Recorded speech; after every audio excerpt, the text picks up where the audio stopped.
Hello everyone, and how are we doing today? Again, I'll sound like a broken record saying this again.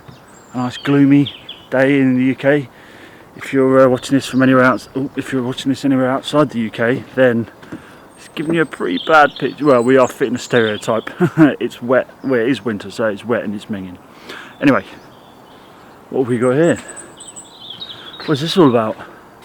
Now, you know how you go to IKEA, buy a table, you come back, it's all flat packed.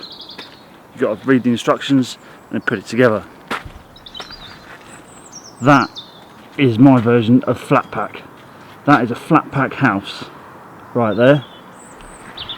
And we do have instructions, but they're a little bit more complex. Right, so what we're doing here today then, we're going to go and we are going to look at doing some corners.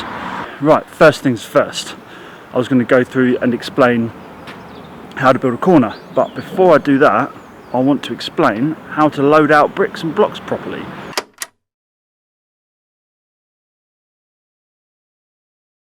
This is what we've got so far.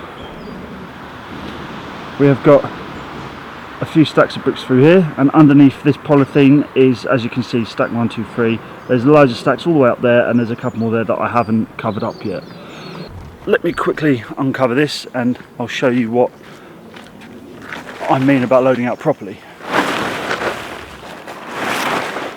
Obviously, once it's loaded out, you cover it up so they don't get wet. Here we go. Right, so clean my hands off a bit.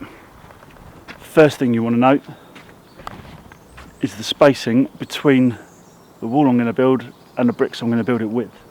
So this gap through here, you're looking at shoulder width, a spread shoulder width apart. So if I sit up over here, I can explain what I mean. So as I stand here, you want about yay room, so you can be, you're laying your bricks here, you don't have to move, you don't have to step over and grab it. So if I'm here, you don't have to step over and pick it up. You want them right next to you. So if I've got my trowel, imagine I've got a trowel, oh, let me go and get. So trowel in one hand, you just pick up a brick. These gaps in between the bricks is where you can have a spot board, so a board with all your muck on it. So you blop, blop, blop, blop, blop, bang. So you're going to be bent over all day. But the idea is you go along and then you go to the next stack, and then you either get your muck from there or from there and do what you've got to do, and then you go through like that. So there's enough room there, you're not hunched in and all tight, you've got plenty of room there to grab your brick, butter it up and sling it down there. So that's the start of where to put the stacks. As you can see, one stack, gap in the middle for a board, one stack, gap in the middle for a board, one stack, gap in blah blah blah blah blah. You do that the whole way around. As you can see, I've made a start. I've got one flank ready. These are called flanks. Why do we stack them up like this? So I'll show you a bit closer. If you look down, you can see put two one way, two the other way, and the frog is always facing up. So the reason you do that is when you pick the brick up, it's the right way up to put it down. So you don't have to turn it round, spin it round, or do anything like that. It's just the easy way of doing it. You pick it up, butter it up, put it down. When you put the muck on it, that's called buttering it up. And if you look closer again, as you go down, there's two this way, and as you can see underneath, they are the opposite way. So it makes it that little bit stronger. If they're all stacked up on top of each other the same way, they're just going to fall over. That way, at least they're bonded, so they've got some sort of cohesion, so they not really stick together, but they're a lot stronger when you stack them up. I wouldn't go any higher than this, because as you bend down, you don't want to be picking up from up here. So yeah, and I like having for a 2x2, so 1, 2, 3, 4, and then just go all the way up. And when you use your bricks, try and take them from each stack. Now, so that's roughly the idea of loading it out. Get it nice. Always go with shoulder width apart. So those gaps there, shoulder width apart, and this gap here, shoulder width apart.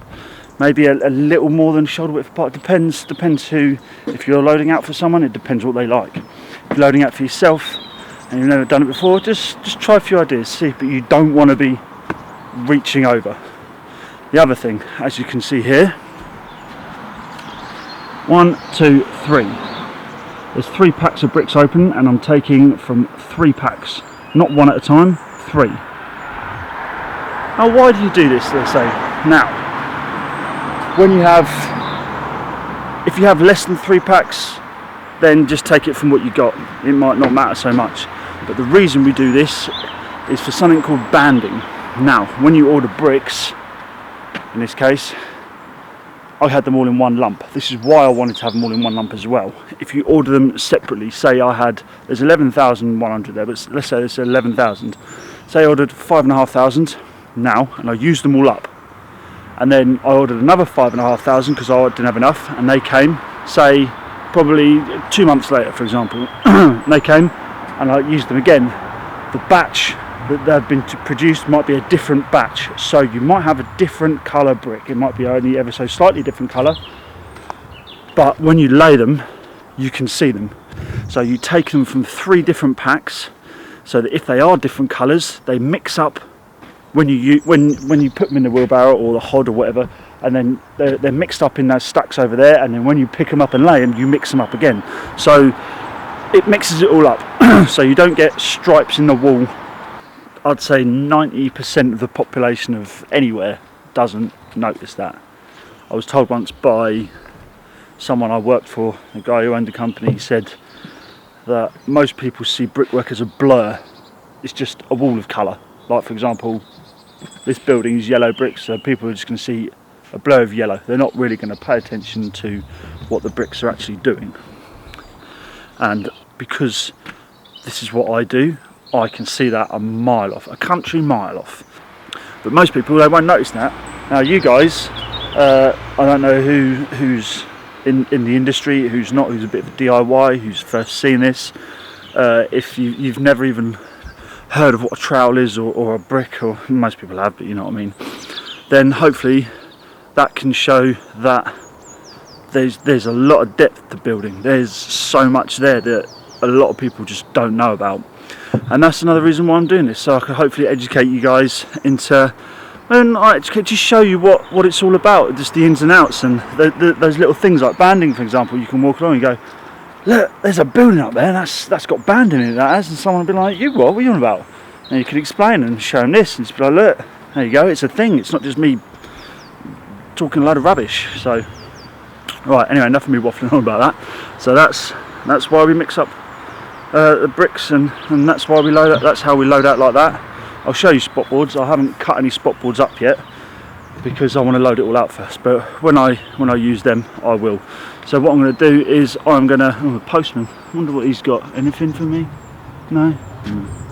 So I'm going to finish loading out round. What I might do as well in the meantime is I think I might dig that out, because that and that look like it's going to fall. I'm not too keen on that. It's a bit ominous. Let me get down here and show you what I mean. I don't know if you can see that. It's if I'm down here working, I don't really want that to fall on me. And we've also got this one here. So that, hopefully I can get the digger behind it and pull it out. I don't mind if any of this comes down, because I'll just put it back again. And that, the overhang on it it's a bit dodge. So I might spend a couple of days digging that out. I don't want to fill this in because I've got the pipe and the drain run going in here. So it might be a few days before I come back to you, but I wanted to explain that first, and then we'll get on to building the corner.